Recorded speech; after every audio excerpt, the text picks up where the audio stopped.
The crate where the plates are. Where would the box be?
Hello, Shavua Tov. Shavua Tov.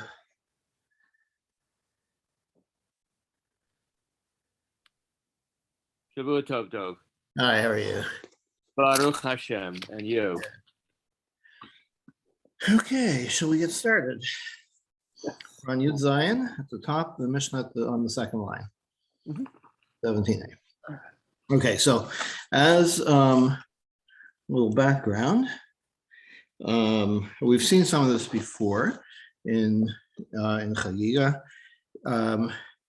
One of the, for every carbon, you have to do smicha, meaning you have to lean on the animal, put your hands on the animal, and it's interpreted to mean you put your entire weight on the animal.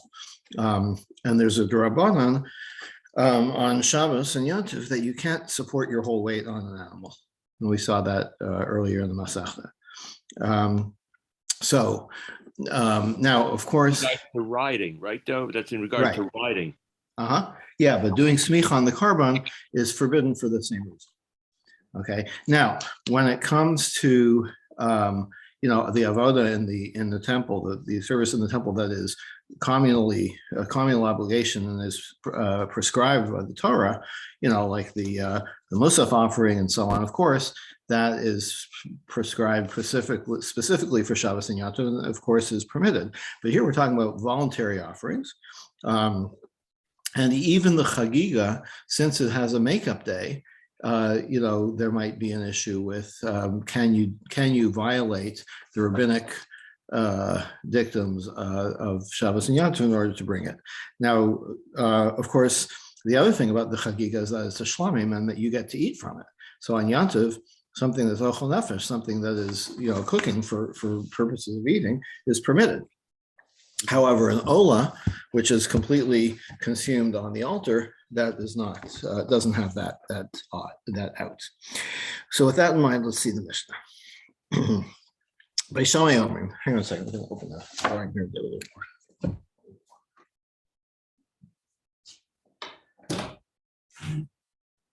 Okay. By Shammai says, Mavin shlamim ve'im somchim aleim. On Yom Tov, you can bring shlamim and don't do smicha. How can you not do smicha? So we'll see that you can do smicha the day before, according to Beis Shammai. You don't have to do smicha on the day of the offering. You can do smicha on Erev Yom Tov, and then on Yom Tov you can you do the shechita and everything else. Avalo olos, but not an ola, because there's no aspect of that which allows you to eat it. So therefore, again, if it's not mandated for that particular day, it can't be brought on Yom Tov. Beis Hillel says, not only can you bring the shlamim and the ola, but you can even do smicha. And Beis Hillel's reasoning is they don't buy this, that you can do smicha the day before.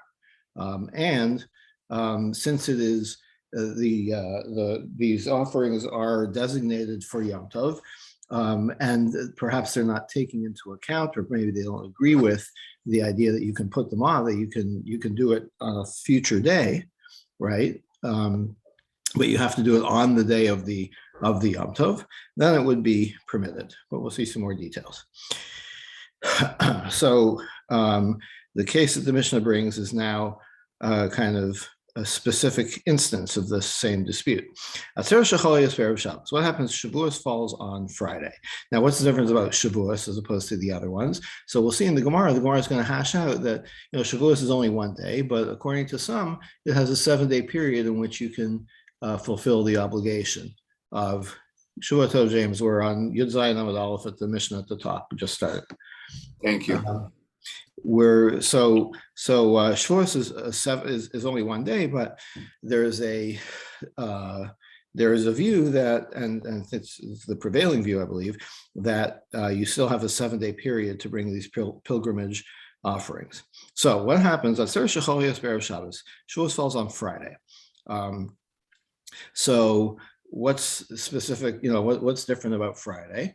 Well, Friday would be Yom Tov, and the next day would be Shabbos. Now, the question is going to be, is the makeup day just one day later, right? The day after Shavuos, which in this case is Shabbos, or is it 7 days? So let's see. Beis Shammai would say Yom Tovach Achar Shabbos. So the day that you would do the slaughtering of all these festival offerings is on Sunday after Shabbos, right? 2 days after Yom Tov, because again, as we saw before, you can't do the smicha on Yom Tov or on Shabbos. Beis Hillel omrim ein la Yom Tovach there's no slaughtering day, meaning that there's no makeup slaughtering day. You can actually do the slaughtering, you can do the offering on Yom Tov itself, on Friday.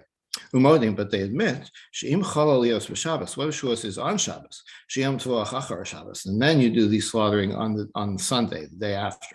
Why don't you do it on Shabbos? We'll see in a minute. And also, Ein Kohen Gadol Mislavish B'Kelev. On that, in that case where Shavuos falls on Shabbos, there's a little less pomp and ceremony. The Kohen Gadol doesn't dress in his nice clothes. And not only that, you can even eulogize and fast on the this would be on the day after, I think, the day after Yom Tov. 1 second, make sure I get this right. Right, this would be the day after Yom Tov on Sunday. So usually that would be prohibited, like you wouldn't be allowed to do eulogy. But in this case, we're going to say you are. Why? One of the major disputes of this period was between the rabbis and the Prushim, the rabbis, and the Sadducees, the Tzedukim. And it was one of the major debates was a calendrical debate. When do you start counting the 7 weeks, the 49 days from Pesach to Shavuos? So the rabbinic tradition is the day, it says Mimachoras HaShabbos, the day after the Shabbos. The rabbinic tradition is that the Shabbos referred to here means the holiday of Pesach, meaning you always start on the day after Pesach, the second day of Pesach, right? Which is, of course, our practice. But the Sadducees held that no, you wait till the first Shabbos after Pesach or during Pesach and start counting from then. Okay, so they had a different date for Shavuos, unless the first day of Pesach was on Friday and the second day was on Shabbos. So then the rabbis and the Sadducees would be counting from the same day, right? Now, in order to kind of make it known that the rabbis were not, were not so hung up on this being Shabbos, but it was really just because it was that day.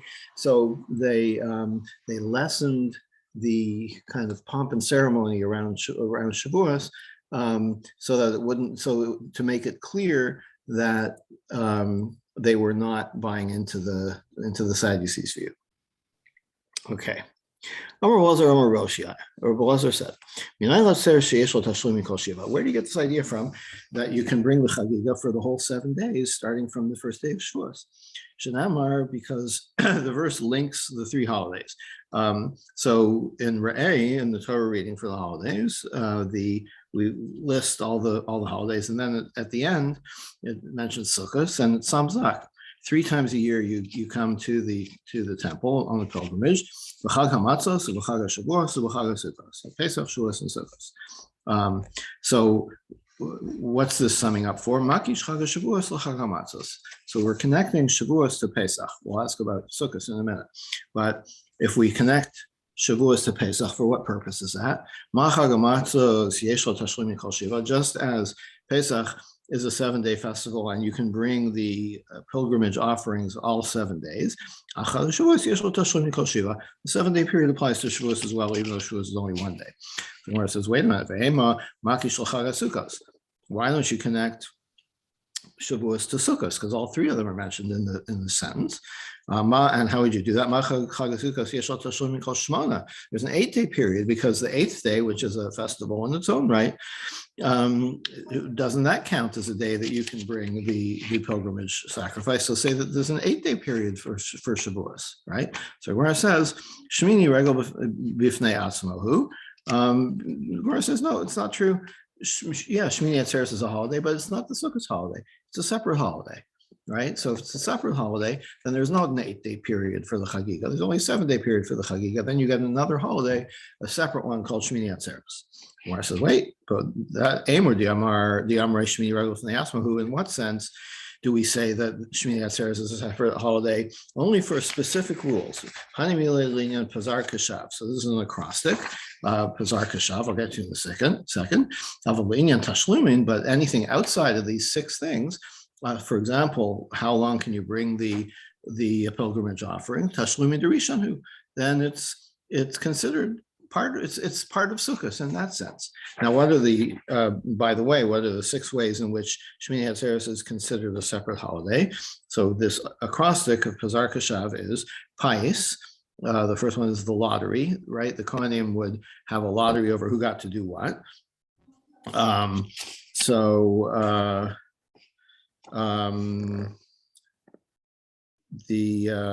Just a second.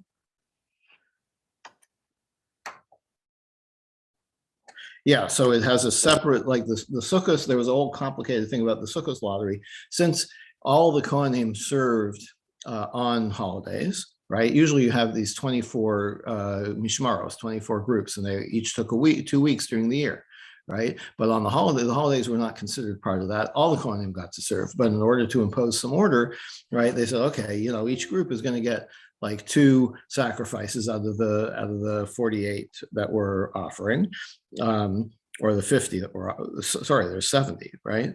There's 24. A lot more demand on the holidays. Oh yeah, for sure. But you got all the Kohanim. So you have 24 groups of Kohanim. You have 70 offerings for the whole of Sukkot, right? So 24 by 7 is 3 with almost 3, but there's 2 mishmaros that are going to get shortchanged, right? It's 23 times 3 plus 2 times 2.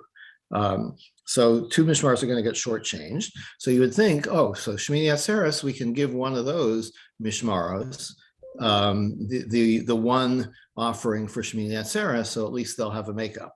There's still one that's not going to have a makeup, but what are you going to do, right? But the idea that the pious is separate means that no, that all of the mishmaros, even those that got 3 chances during Sukkot, all of them are in the lottery for Shmini Atzeres. So that's one rule, that Shmini Atzeres is separate. Zman, you make the Chagigah and Bracha separately for Shmini Atzeres. Regel, it is it's considered a holiday in terms of the liturgy and so on, and the Kiddush, like it's mentioned as a separate entity. Karban, you've got on Sukkot, you have the declining number of cows, 13, 12, 11, 10 on the successive days, but Shmini Atzeres breaks that pattern, and there's only one. Shir, the song sang by the Levim, was different than Sukkot. And Bracha, there was a special thing on Shmini Atzeres that the people would bless the king.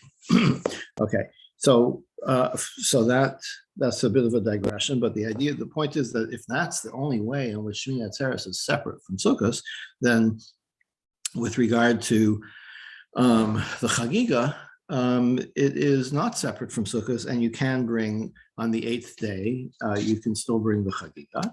So, and we have a proof for that. Mishal Chag, tonight we have a Mishnah. Mishal Chag Yom Tov Rishon Shachag, person who didn't bring the Chagigah on the first day of Sukkot. Chag is called Regel V'Yom Tov Achron. He can do it on all 7 days of Sukkot, or on the Shmini Atzeres, right? So the question is then, if you want to say that Shavuos is linked to a different holiday in terms of how many days you can bring the Chagigah, why do you choose Pesach, which is 7 days? Why not choose Sukkot, which turns out to be 8 days?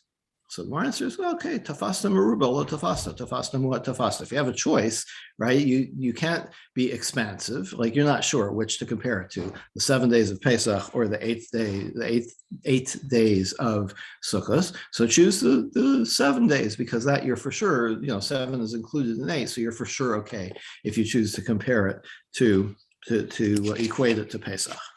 So then, all right,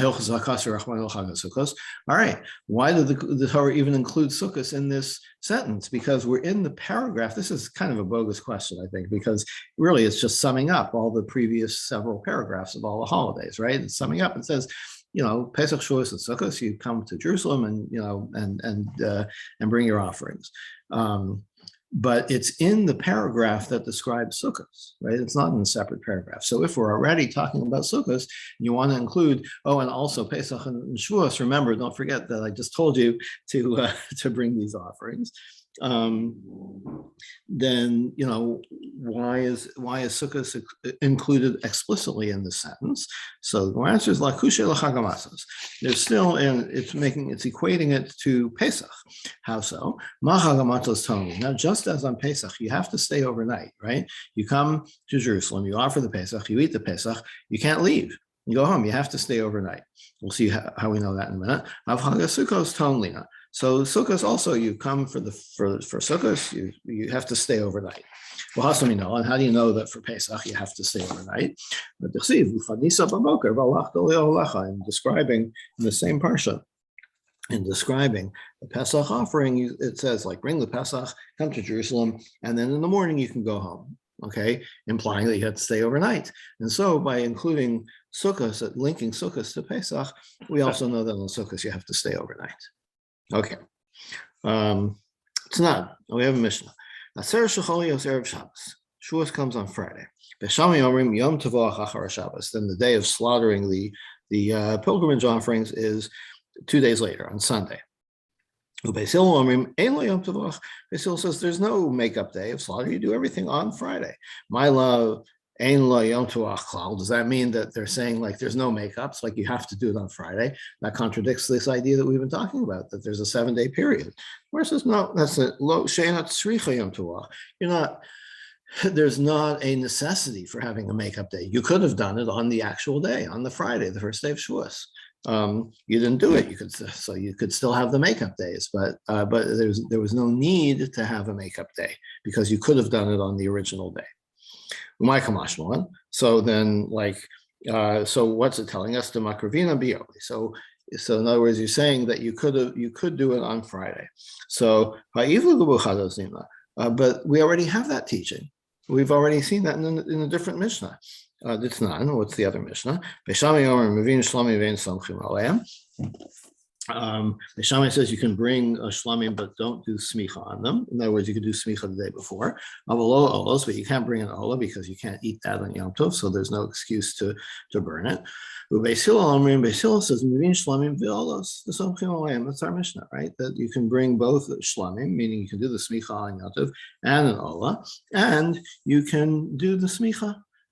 So that tells you right there, like, obviously, it's saying that you can do all these things on Yom Tov. So what do you need? A separate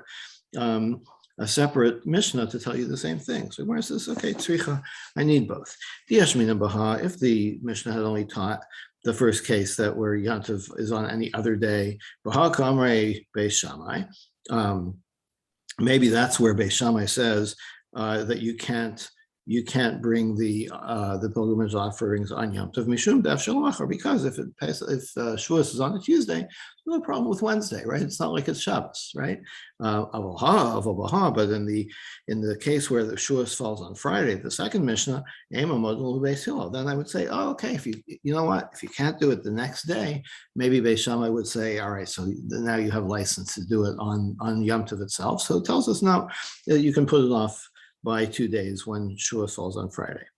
And if it only told us about the Friday case, so maybe that's why Beis Hillel says, okay, you can do it on Friday because they know you can't do it on Shabbos. But if it were a weekday, when Shavuos is on a Tuesday, maybe then they would say, okay, wait till tomorrow. You can have the Yom Tov, you can have this designated day of slaughtering on a day other than Yom Tov, so it's tzricha. Okay. Tashma. Let's see another proof about what Rav Oshia says, the 7 days. If you didn't bring the Chagigah for the 7 days of Pesach, or the 8 days of Sukkot, including Shmini Atzeres, V'yom Tov Shel Atzeres, or the 1 day of Shavuos, Shuvei Chagig, you've lost your chance. You can't do it. So doesn't that imply that there's no makeup period for Shavuos, right? My love, Yom Tov Shel Atzeres, doesn't mean when it says the Yom that you have, that if you didn't bring it on the Yom Tov of Shavuos, that like just that 1 day. So Gemara says, lo Yom Tovach. No, there's still this slaughtering day, right? The designated day, the day following Shavuos, that is still okay, but you still don't have to say that there's a whole 7 days. So okay, so maybe that proves that there's only 1 day, right? So Gemara says, okay, we're going to reread it and say that you can do it on the days of the slaughtering days, which could be understood to include the 7-day period, just like Pesach. as we've been saying all along. So you can't prove anything from this brisa. Tashma, there's another proof. The Tane Rabba Bar Shmuel, Rabba's taught, Amar Torah, Menei Yamim v'Chadesh Chodesh, count days and make a Kiddush HaChodesh, make a new month, right? 30 days, 29 or 30 days, right? You count the days till the next month. Menei Yamim v'Chadesh HaTzeres, and count the days, 50 days in that case, and then celebrate Shavuos. Ma Chodesh L'Milyav. So just as like a month is made up out of days, so you count days. Afatzeres L'Milyav. So Shavuos is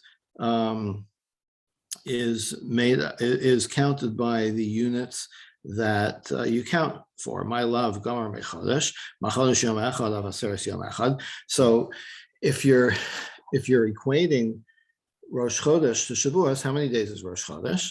It's one day. Now you can tell me sometimes it's 2 days, but that's only in case because of the doubt of which day it is, right? It's 29 and a half days, so you don't know if it's the 30th day or the 31st day. But anyway, but how many days is Rosh Chodesh really? 1 day. So if we're comparing Rosh Chodesh to Shavuos, then Shavuos is also 1 day. So just as there's only 1 day on which you can offer the Rosh Chodesh sacrifice, there's no makeup days, right? So Shavuos should be the same thing. There should be no makeup days. So where's Rav Oshia get this idea? So our answer is Amarava V'Tizbara, if that's what you think, like Shavuos is not only counted by days, it's also counted by weeks, right? Because Abai says mitzvah lemimne yomeh. There's a mitzvah to count the days. Tisru chamishim yom. Torah says you should count 50 days from Pesach, but also mitzvah lemimne shavuot. But there's also a mitzvah to count the weeks. Shiva shavuos tisparlach. Elsewhere it says count 7 weeks between Pesach and Shavuos. So that would if you can't necessarily equate Rosh Chodesh to Shavuos, because yes, for Rosh Chodesh, you only have 1 day to offer the sacrifice because the Chodesh, the month, is counted by days. But Shavuos, you could say you have a whole week to offer the sacrifice because Shavuos, to get to Shavuos, is counted by weeks as well as days. V'yod, and also Chag Shavuos, the holiday is called the Festival of Shavuos, literally meaning weeks, right? Indicating to you that you have a week to do the Chagigah. Okay. Devei Rabbi Elazar ben Yaakov Tana. Rabbi Elazar ben Yaakov taught a support for the 7-day period for Shavuos, for the Chagigah. Amakra, the Torah says, "Ukrasem uvekutzruchem." So ukrasem yatzam hayom hazeh. You should call out on this day, on the 50th day from Pesach, Mikra Kodesh Yelchem, it's a holiday, and then it digresses to uvekutzruchem as katzir artzachem, the mitzvah of Los Chale Pasad Chabekutzrecha, not the Peah mitzvah, right? So it's kind of out of place, and it links the holiday, the Kriya, Mikra Kodesh, the designating of a holiday, to the agricultural activity of harvesting, right? Ezu Chag She'Takari V'Kosher. What's this holiday which is a holiday and which is a harvest day? Haviyomer Zechag Atzeres. That's Shavuos. That's when you harvest the wheat. Now, Amos, when do you, how does this work out? Elam would be Yom Tov. What, you're going to harvest on Yom Tov? I don't think so. Tzira Yom Tov Mishari, you can't harvest on Yom Tov. Elolav L'Tashlumin. So when are you harvesting? You're harvesting on a holiday, but what does it mean, a holiday? It means a day on which you can offer the Chagigah, right? Since this teaching determined that there's a day on which is both a holiday, quote, and a harvest day, it can't be the day of Yom Tov itself. It must be referring to a makeup day. And that's where you get the idea that it's not just the first day of Shavuos that you could be a holiday, that can be a holiday. The 7 days following, or there are days following, we don't know the number 7 from this, but there are days following in which you can bring the Chagigah, and that's why it's called a holiday, right? So it must be, that it's a day that you can offer the sacrifice of the holiday. So the Gemara says, even though we already have proved this, it's we still need this teaching of Rabbi Elazar and Yaakov. The image of Rabbi Elazar, Rabbi Oshia, just as I might say about Pesach, just as the the extra days, the makeup days, or the 7-day period that you can offer the Chagigah on Pesach, they involve Chol Hamoed, right? Chol Hamoed, there is Isur Malacha. Now Shavuos doesn't have a Chol Hamoed, right? So I might have said that if we're going to equate it to Pesach, we would say, and you know what else? Those 7 days following Shavuos, you can't do Malacha either. But we know that's not the case, right? So Kamash Malan, Rav Elazar and Yaakov, we have the other proof of Rav Elazar and Yaakov to tell you that no, there's another way to know that there's a 7-day period, and it doesn't involve an equation to Pesach, so there's no danger of thinking you can't do work on Chol Hamoed. On the 7 days following Shavuos. V'imid Rav Elazar and Yaakov, but what about if we only had this B'kutzrechem, the harvest statement, Lo Yadana Kamas, it doesn't say how many days. Yeah, I know that there are days which are called holidays in the sense that you're going to bring the Chagigah, but are not the actual holiday, but how many days are there? I don't know, how do I know there's 7? So Kamash Malan, Rav Elazar and Rosh, that we get from the analogy to Pesach. And I guess this is a good place to stop for today. We'll pick it up tomorrow morning. Okay. Good night, everybody. Thank you, Dov. Shabbat Tov. I just wanted to say we're having the Siyum for Seder Moed on Saturday night, March 12th at 8 p.m. at RJC. So I know that you're going to be away, Dov, right? Sorry. Okay. But we'd love to have everyone who can participate, and we're also looking for sponsors. So if you're interested, let me know about it. Thank you, Miriam. Thank you, What's Miriam. up, everybody? Thanks.